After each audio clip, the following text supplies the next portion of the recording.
Howdy howdy, what's going on you guys? Welcome to the video for Elden Ring. My name is Ventus SGN. In this Elden Ring build video guide, I'm going to give you an updated build for the Dark Moon Greatsword. The Shadow of the Erdtree DLC brought a few new items to Elden Ring that greatly enhance the damage potential of a Dark Moon Greatsword build, and in this video, I'm going to show you what I've come up with when enhancing my previous Dark Moon Greatsword build. But really quickly, before I get into all that, I'd like to ask you to do me a small favor that doesn't cost you a thing, but helps me out a bunch. Please subscribe to the channel for Elden Ring with notifications on, and like the video. It really helps this video and the channel to grow. Thank you guys.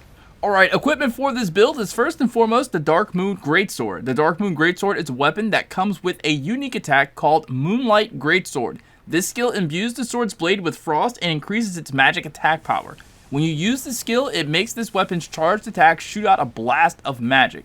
If you don't have this weapon, you can get it by following the Witch Rainey's quest line in the base game. It has attribute scaling of D strength and dexterity, as well as B in intelligence. Its stat requirements are 16 strength, 11 dexterity, and 38 intelligence. Next, for your incantations, use the Golden Order seal. It has attribute scaling of A intelligence and A faith. For your armor, use the Rakshasa armor set from the Shadow of the Erdtree DLC. The Rakshasa armor set increases damage output, but also increases how much damage you take. If you don't have the Rakshasa armor set, please see my video guide on how to get it. The link to the video will be in the description and on the end screen of this video as a thumbnail. For a talisman with this build, use the two-handed sword talisman, a DLC talisman that enhances attacks with two-handed weapons, the axe talisman to enhance charged attacks, the Shard of Alexander to boost the attack power of skills, and the Godfrey icon to enhance charged spells and skills.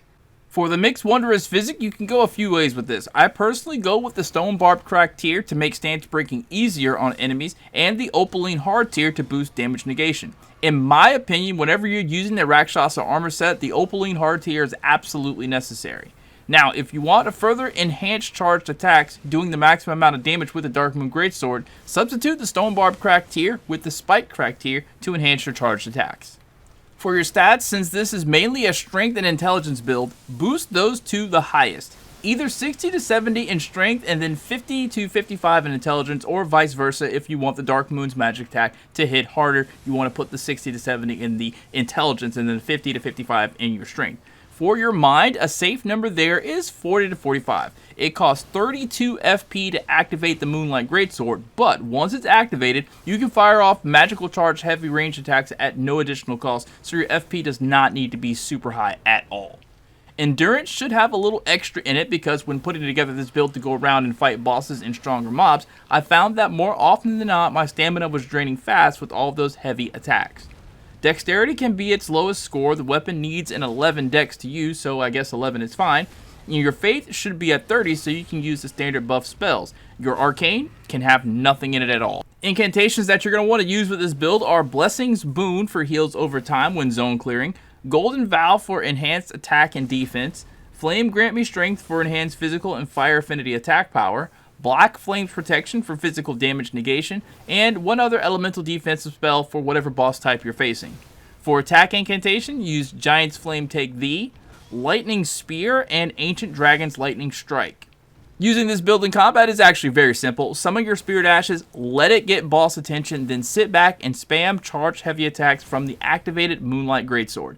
When fighting a boss, use every buff spell on the list and use the Physic. The Opaline Hard tier will protect you from damage for a small amount of time, long enough for you to move around in such a way that the boss will lock onto your Spirit Ashes. Because the Dark Moon Greatsword is a greatsword, jumping heavy attacks will do a number on most bosses, staggering them after 2 to 3 jump shots. Charged heavy attacks from the activated sword act just like jump heavy attacks, so a few, like 2 to 3, 4 max, will also stagger most bosses.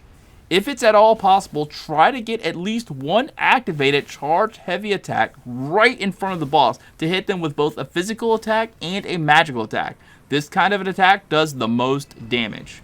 When zone clearing, use Blessing's Boon and even trade out one of your talismans for the Taker's cameo so you can constantly have your health restored.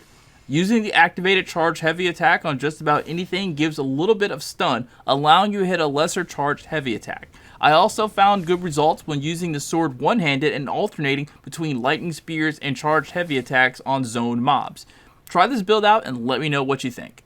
Alright guys, and that's going to be it for this build video guide. If it was helpful to you, you can show me your thanks by giving the video your like. For more builds, head to my channel and check out my playlist for Elden Ring builds. If you have any questions about this or anything else Elden Ring related, anything at all, please don't hesitate to ask down in the comments so I or another viewer can answer them. Thank you guys so much for watching and have a great rest of your day. Peace out.